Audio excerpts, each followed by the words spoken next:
everybody, and welcome to another exciting episode of Candid Conversations with Industry Experts. I am Dr. Vartika Jain, your host for today. And trust me, you are in for a treat. Today's episode is all about cracking the HR code, what really goes on behind the scenes when hiring for pharma consulting, what makes a candidate stand out, and most importantly, what are the biggest myths about job applications. But wait, there is more. Our guest today has had an incredible career journey. From soaring at 35,000 feet in aviation to leading HR strategy in pharma consulting, she has seen it all. That is right. Please join me in welcoming Ginika Gupta, Associate Director, HR at AdametNext. Thank you so much, Vartika. I'm feeling great and really looking forward to our conversation today. It's always exciting to talk about career journeys and help people navigate their own paths. Ginika, you have had such an interesting journey, from aviation to HR. Who would have thought that? Can you tell us more about how did this transition happen and how are you feeling about it? Absolutely. It was pretty natural. My career, though, started in aviation, and while that might seem like a world apart from HR, the transition was more natural than it appears to be. Aviation management is all about, handling pressure situations, high pressure intense situations, ensuring smooth operations, and providing excellent people management. These skills translated seamlessly when I moved into the HR world. What really drew me was my interest in the organizational dynamics and the talent strategy. But over the years, I've had the opportunity to work with incredible teams and help people align with their careers alongside their strengths. Great. That is fascinating. Do you think that your background gives you a different perspective now that you are in HR and while you are hiring the candidates? I would definitely say that as a yes. My background in aviation gave me a unique lens when it came to hiring. I place a strong emphasis on adaptability, problem solving, and composure under pressure. Many roles in pharma consulting, if I may say, require similar skills, working with cross-functional teams, dealing with ambiguity, and making data-driven decisions, right? So when I assess candidates, I look beyond the technical expertise to understand how they navigate complex challenges and collaborate effectively. I think that gives it a perspective. Okay, now I'm shifting gears a little bit and now moving into the world of pharma consulting. So we know that job application process can be a maze for many people who are looking into entering into consulting. What would you say is the first thing that you look for in a candidate when reviewing applications in the process? So if I, pin it down to a first thing, I would say that I look for in a candidate is clarity, both in their application and their career trajectory.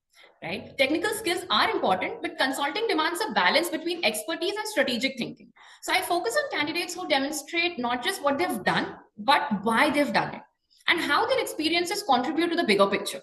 The ability to articulate one's career's choices clearly is a strong indicator of a professional maturity and suitability for consulting roles. Okay. So, I hear so many myths about applying for consulting jobs, especially in pharma and life sciences. I think one of the biggest ones that I keep hearing is that you need to have a super technical background or an MBA or a PhD to get into these roles. Is that truly a case? I would say not necessarily. I know it's a myth, but needs to be busted. While an MBA can be an asset, problem solving skills, business acumen, and industry knowledge are just as valuable. So, no, I wouldn't say that just MBA is necessarily important. I hope the audience is hearing because then let's talk about the softer side of the things. What kind of traits or behaviors are you looking for in the candidates? What kind of soft skills do really stand out? Soft skills are incredibly important, right? Like you just emphasized upon it. So leadership, adaptability, and communication play a huge role in a candidate's success. We look for individuals who can, navigate through complex projects, collaborate across teams, and engage in stakeholders effectively. That's what is of the core essence when I look personally in terms of, hiring and process. So yeah, that in surely I think, and what's your perspective about suppose if somebody comes in with a very super technical resume, very good background, but then you see that the soft skills are dicey.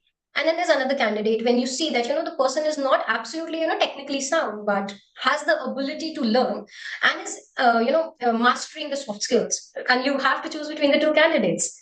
What is going to be your pick? I think that that's a very good question out there, Vartika. And at the same time, it's a situation wherein it is going to be a very data-driven decision, to be very honest, right? While it's important to look at the technical expertise, it's always about how is the presence of mind working when I'm evaluating a candidate, right? So it's a very situational, and I don't think I can pick and choose right and point in time. It's a lot of about the performance during the interview or their past performances, because over a 30 minutes conversation, I don't think it's absolutely fair to say that the person will do great at a job or not. So I think it goes a little beyond that just statement of understanding with technical background or with just soft skills. It has to be a very good blend of both. Absolutely. Absolutely.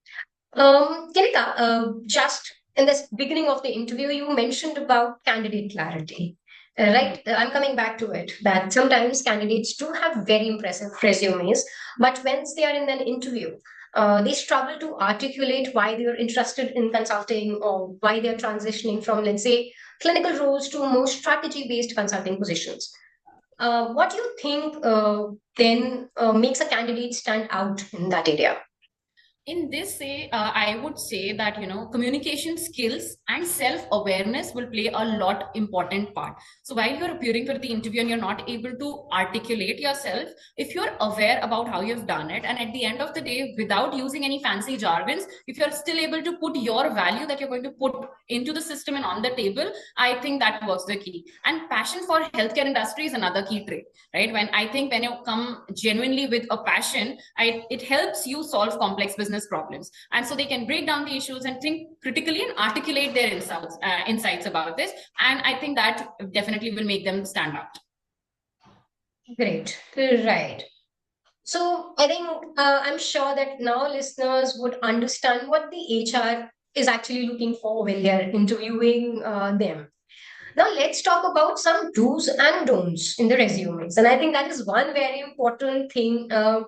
Even you're a fresher or you are, experienced in the industry, and I think actually I'm not very sure, but the more experienced you are, the more difficult it becomes to tailor your resume, make it shorter, very crisper.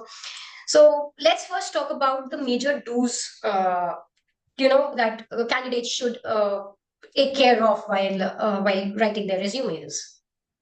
So the first and the foremost important for me is to tailor your resume for the specific consulting role, right? Show how your previous experience aligns with the job requirements. Now, as I say, a JD is a job description of an overview, right? But it doesn't define your day-to-day doings. So at the same time, similarly, what you've done in the past has a bucket full of things. You need to handpick those that are suitable for the JD. And that's how I think that is the biggest concern for me, wherein people are sending a generic resume and that makes them take a back seat, even though if they are the right fit for the organization. So that's the biggest do. If I would continue on to it, please do prepare for behavioral questions is my ask to people.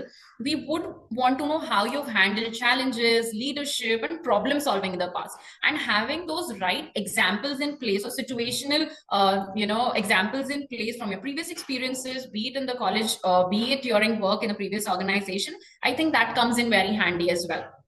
And last, I would say that show what you truly love and show what is your passion and why have you chosen an industry like this. So once you're able to connect yourself and you drive the purpose, we always say we look for purpose. So if you would want to look for that purpose in this interview, in this organization, show it on your face. And if you're prepared, I think that works well.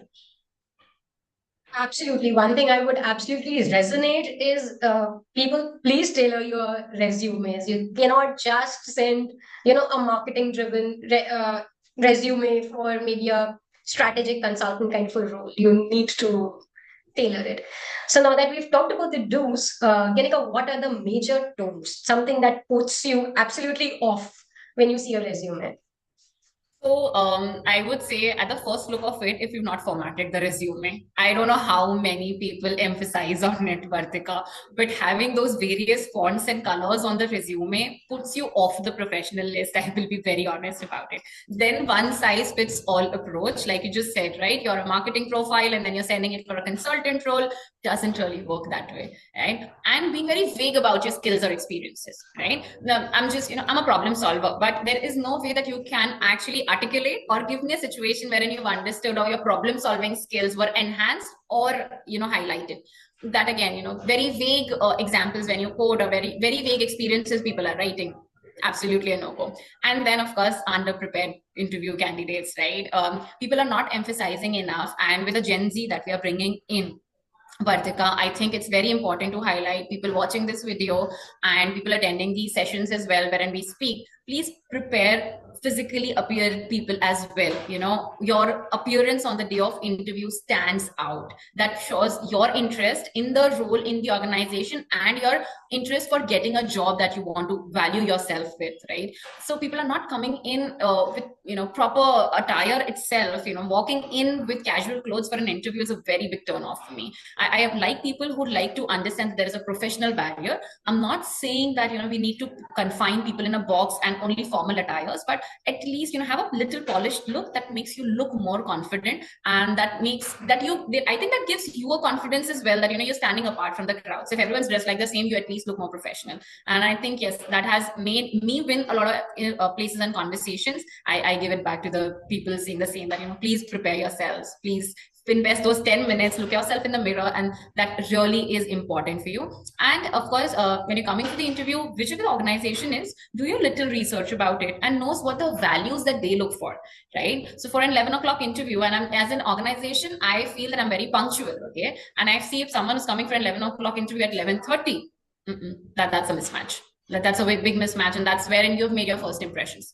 So that's for people. I will. I think I resonate your thought because also how important. I think you've also mentioned, but I just want you to reiterate it. How important it is for a candidate to know the company that they are interviewing for, because I'm sure you must have had candidates who've just walked into an interview knowing absolutely nothing what the company is, what does it do, what are the values or goals that they have. So how important it is. When I said, like, when I discuss it with a prepared candidate, let's me talk about, people who are very prepared for the interview and then they're aware. It gives me a sense of trust that I can put in the employee on day zero, right? At the end of the day, it's a trust journey that both the employee and the employer take. For me, a prepared candidate who knows the company's values and belief systems and the behavioral expectations that the organization puts it out, I think that gives me a sense of trust on the first. So let's move on to talking about, let's say, myths. The common myths that we have into the consulting world. Given that the world is changing and we're talking more about understanding more, learning more, etc. Does coming from a top tier institute versus somebody who comes from a maybe not from the A-lister but a B-lister college, how does that affect their resumes? See, yes, of course, I would say that the trend from the way of working or the shortlisting of candidates have been is that okay, if you belong to a top tier college, your chances are a little brighter. And I would write to address it with a why. Why are your chances brighter? Is because the way these institutes culture these candidates, right? The overall inheritance of the corporate culture, the way things work, they've been taught right from their time at these institutes, right? These institutes have their own past records. So that is where I think these people have a brighter chance. But at the end of the day, if you see, it like we say, right now, does it really matter where you did your 10th from? Nobody really asks you, right? But after a significant period of your time in your professional career, the institute takes a backseat. That's when your strategic thinking, your networking and your problem solving, your interactions land you up at a place, right? So I would not say just focus on a top tier college. Yes, it's a plus, I would not deny that, but it comes with its own set of pros and cons. So you should rather focus on building the skill instead of thinking about oh, I'm not from a bigger college kind of a situation. My question is around the ATS. Okay. the application tracking system for the audience. I think that again is a point of debate that how correct is it to use the ATS, because not everybody knows how to tailor their resumes to the ATS. So what's your take on it? See, to be very honest, yes, ATS, as we HR people say, is definitely a blessing for us. Sitting through those 200, 300 resumes a day can be really taxing, right? So, how do you well effectively utilize ATS to work for you? Like I said, right? One size fits all is not going to work. Tailor your resume.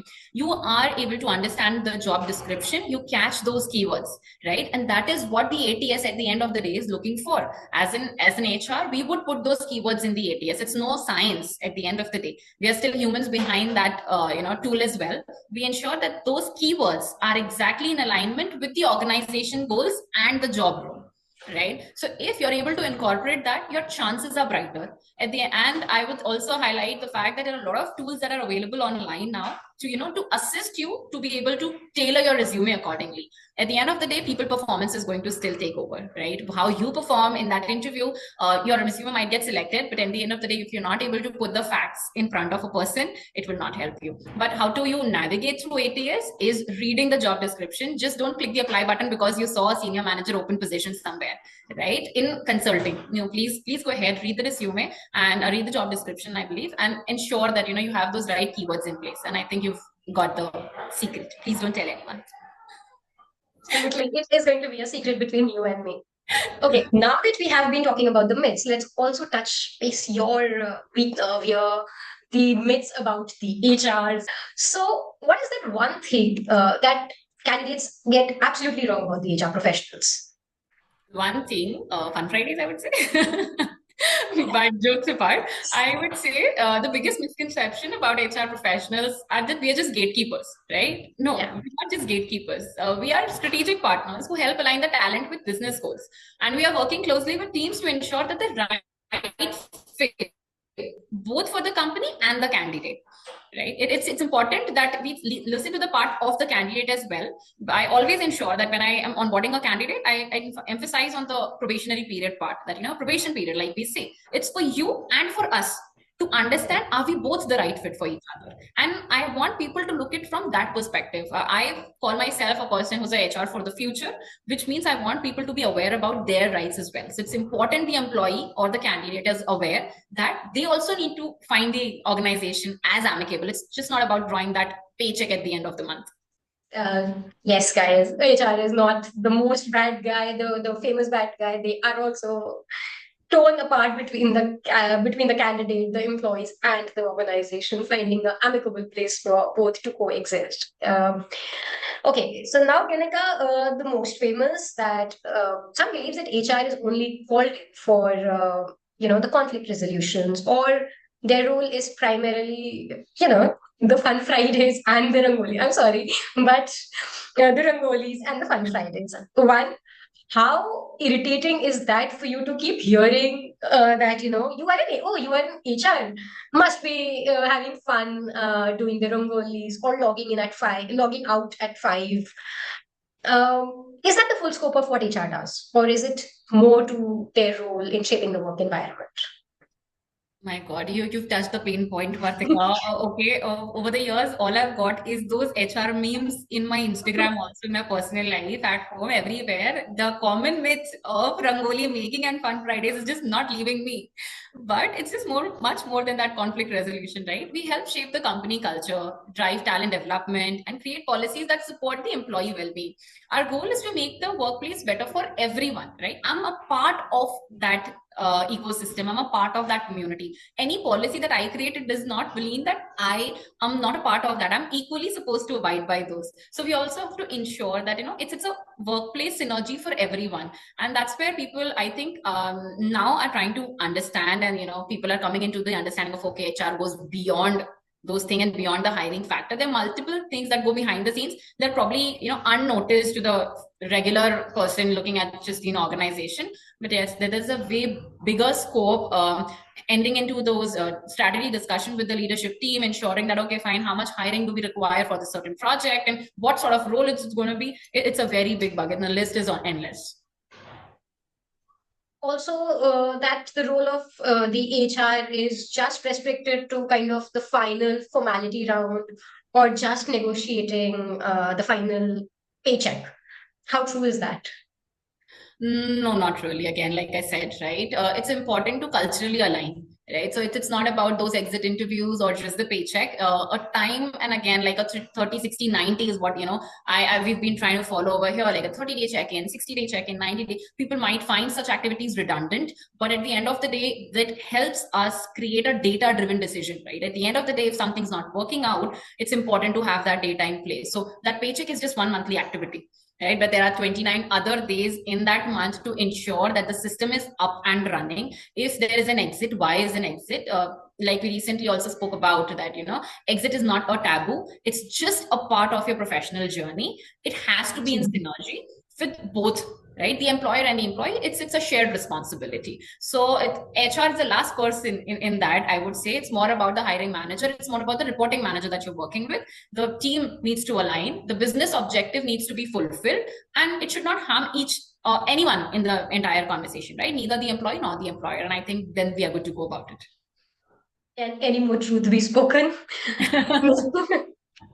Okay, and I think there's so much more to the HR that this 30-minute conversation could not do justice to it. I think we would possibly need another full-fledged session, which would wholly solely talk about, the role of the HR, the types of different departments even the HR has. So, okay, I think we've got the topic for another conversation. But right now, I think we've done Yes, I think we've done a lot serious talks. Coming to the last segment of our conversation, a fun segment, let's do a very quick rapid fire. Okay. You give quick answers, not thinking much. Okay. So I'll start. Coffee or tea before an interview? Coffee, always. One thing that instantly impresses you in a candidate. Clarity of thought and confidence. What is the biggest red flag? Unexplained gaps or vague job descriptions. One very funny or the funniest mistake that you've encountered in any resume? Someone listed a professional Netflix binger under the skills. Really? Guys, and then you blame the HR. Can you do that? What's the biggest myth about the HR professionals beyond Fun Fridays? That we only care about policies and paperwork. Okay. If you weren't in HR, what would you be doing? I would be running my own bakery. I'm also a professional baker, by the way. Is it? I'll send you my address. Sure. If you could hire anyone, dead or alive, who would it be? Satya Nadella. His leadership is Yeah.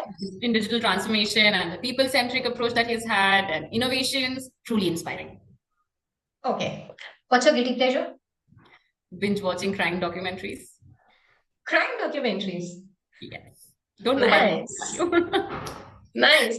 Actually, by the looks of yours, nobody would agree. Your favorite book on leadership or careers? Leaders Eat Last by Simon Sinek. Oh, that was a book that I was thinking to read. Now that you recommend, I should. Yes. Best advice that you would give to someone who's looking to enter the pharma industry? Stay curious, build industry knowledge, and be adaptable. Growth comes from learning and taking on new challenges. Okay. That was a rapid fire, but no hammer for you. I'm sorry. HRs give the gifts and not the other way around. But it was such a fun session. And before we wrap up, do you have any final thoughts for our audience who are looking to make the jump into pharma consulting? Sure. First of all, thank you so much, Vartika. It was indeed a very engaging and a very interactive session. I really enjoyed it. And to those who are looking to break into the pharma consulting, stay proactive in your career development. Be open-minded about the opportunities, keep learning, and build both your technical and leadership skills. And I would say success in consulting isn't just about expertise. It's always about the mindset and adaptability. Thank you so much, Kinika. I think this was the end of our conversation. Thank you so much for being a part of it. Thank you so much for your insights. I'm very sure that our audience is walking away with a clearer idea of how to navigate the world of pharma consulting, and how to write the applications.